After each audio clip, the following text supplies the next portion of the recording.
یا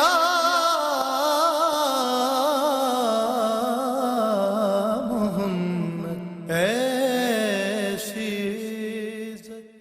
اعوذ باللہ من الشیطان اللعین الرجیم بسم اللہ الرحمن الرحیم کہ بس معزز مہمانان گرامی، علماء، مشائخ، اکابرین یہاں تشریف فرما ہے اور قائد وحدت علامہ راجہ ناصر عباس جعفری صاحب یہاں تشریف فرما ہے، اور جتنے بھی ہمارے مہمانان گرامی یہاں آئے ہیں، آپ سب کی خدمت میں سلام عرض کرتا ہوں۔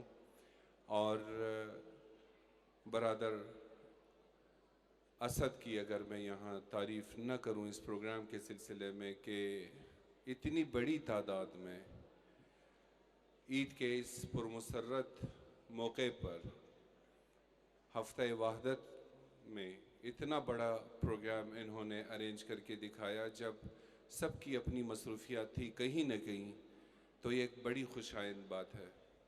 میں غور کر رہا تھا یہاں آنے سے پہلے کہ یہاں کچھ لکھا ہوا ہے سامنے۔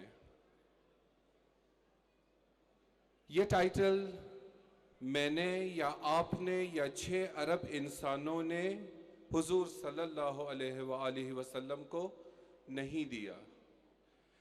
مالک کل کائنات نے، خالق کل کائنات نے ان کو رحمت للعالمین قرار دیا ہے۔ اب اگر ان ٹو بائنڈنگ فورسز کے باوجود ہمارا شیرازہ بکھرا رہے گا تو یہ ہماری بدبختی ہوگی۔ لیکن میں دیکھ رہا ہوں کہ آج جس قدر فضا سازگار ہے، جس قدر زمین ہموار ہے وحدت کے حوالے سے، جتنی آگہی ہے لوگوں میں بہت پر امید ہوں، بہت زیادہ پر امید ہوں۔ اس کی ایک بڑی وجہ یہ ہے کہ پچھلے کئی دہائیوں میں بحیثیت مسلمان ہمارا یہ، بلکہ میں کہوں گا ہماری شاید کوتاہی رہی کہ دشمن شناسی جیسے اہم موضوع کو ہم نے درخورد اعتنا نہیں سمجھا۔ ہم نے توجہ ہی نہیں دی دشمن شناسی پر۔ پھر ایک مرد مجاہد اٹھا، انہوں نے ساری دنیا کی توجہ اس طرف مبذول کرائی کہ ہمارا دشمن امریکہ، اسرائیل اور MI6 ہے۔ آج جتنی آگہی پائی جاتی ہے اس حوالے سے، میں سمجھتا ہوں کہ یہ بذات خود اس بائنڈنگ فورس کو مزید مضبوط کرنے میں ہمارے لیے بہت مددگار ثابت ہوگی۔ وقت کے دامن میں گنجائش نہیں، فقط 2 باتیں کرنا ہے آپ سے۔ نمبر 1 یہ بات میں کروں گا کہ پہلی جنگ عظیم میں جو صہیونیت کا ہاتھ تھا، دوسری جنگ عظیم میں ہولوکاسٹ کا جو ایک نعرہ لگایا جاتا ہے، جس پر بذات خود ایک بہت بڑا سوالیہ نشان ہے کہ 60 لاکھ لوگ کس طرح سے مارے گئے۔ بہرحال جو بھی تھا، مسئلہ تھا ایک فاشسٹ نیشنلسٹ کا یہودیوں کے ساتھ، اگر تھا بھی، اگر اس مفروضے کو ہم بعین ہی صحیح تسلیم کرتے بھی ہیں، تو یہ تو مسئلہ تھا ہٹلر کا یہودیوں کے ساتھ۔ اور پھر اسی طرح سے میسولینی جیسا ایک دوسرا فاشسٹ جو کہ اٹلی کی طرف سے اٹھا تھا، یا پھر نسل پرست جیپنیز یہاں سے مشرق کی طرف سے اٹھے تھے، یہ تو ان کا آپس کا مسئلہ تھا۔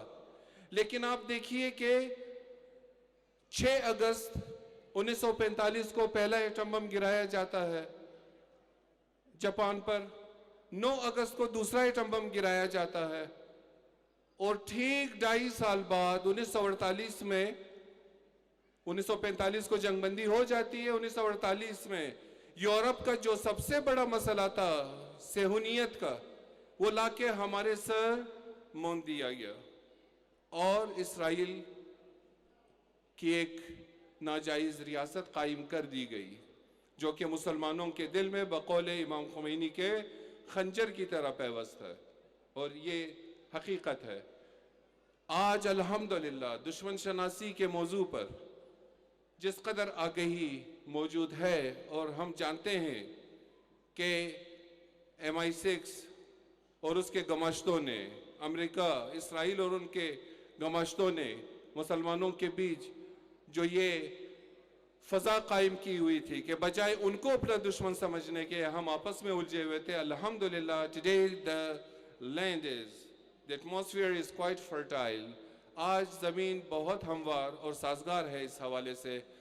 اسی طرح سے ایک اور مثال میں دوں گا کہ 9/11 کے بعد جس میں امریکہ خود یہ تسلیم کرتا ہے کہ 18 میں سے 15 بقول ان کے وہ دہشت گرد وہ سعودی عرب سے تعلق رکھتے تھے، مقبوضہ حجاز سے تعلق رکھتے تھے۔ اب 3 دنوں میں امریکہ میں کوئی جہاز نہیں اڑا۔ امریکہ جیسا ملک، یو ایس جیسی ریاست، جہاں شکاگو میں ہر چند سیکنڈ بعد ایک جہاز یا اترتا ہے یا ایک جہاز اڑان بھرتا ہے، اور ایٹلانٹا نے اس کا ریکارڈ بھی توڑ دیا۔ دنیا میں جو 2 ایسے ایئرپورٹس ہیں انتہائی مصروف، ایک ایٹلانٹا ہے امریکہ میں، ایک جب 2 ایئرپورٹس پر اتنا رش ہے، آپ سوچئے پورے امریکہ میں کتنی پروازیں، وہ ساری منسوخ کر دی گئی۔ 3 دن تک کرفیو کا سما تھا فضا میں، امریکن فضا، لیکن صرف ایک جہاز اڑتا ہے جس کو وہ اپنا دشمن قرار دیتے ہیں۔ اسی کے خاندان کے لوگوں کو اس جہاز میں بٹھا کے سعودی عرب لے جایا جاتا ہے۔ بمباری اگر ہوتی ہے تو افغانستان پر ہوتی ہے، اور ہمارے ڈکٹیٹر کو یہاں فون آتا ہے کہ یا آپ دہشت گردوں کے ساتھ ہیں یا پھر ہمارے ساتھ ہیں، اور وہ فلیٹ ہو جاتا ہے ایک ٹیلی فون پر۔ لیکن الحمدللہ میں نے کہا کہ دشمن شناسی ایک بہت وسیع اور بہت بڑا موضوع ہے۔ اس حوالے سے ہم میں آگہی اور اویئرنیس آ گئی ہے، بڑھتی جا رہی ہے۔ انشاءاللہ اس طرح کے موضوع کو اس طرح کے فورمز پر اوپن ہونا چاہیے۔ وہ دن دور نہیں جب انشاءاللہ ہماری وحدت مزید رنگ لائے گی اور ہم اپنے دشمنوں پر غلبہ حاصل کریں گے، اور ان کو دکھائیں گے کہ کچھ تو خون سے مسائل حل نہیں ہوتے، انسانی مسائل، بلکہ باہمی رفاقت، بھائی چارے، اخوت اور ایک دوسرے کی عزت کر کے، ایک دوسرے کو سمجھ کر ہم انسانی مسائل حل کر سکتے ہیں۔ بہت بہت شکریہ۔ یا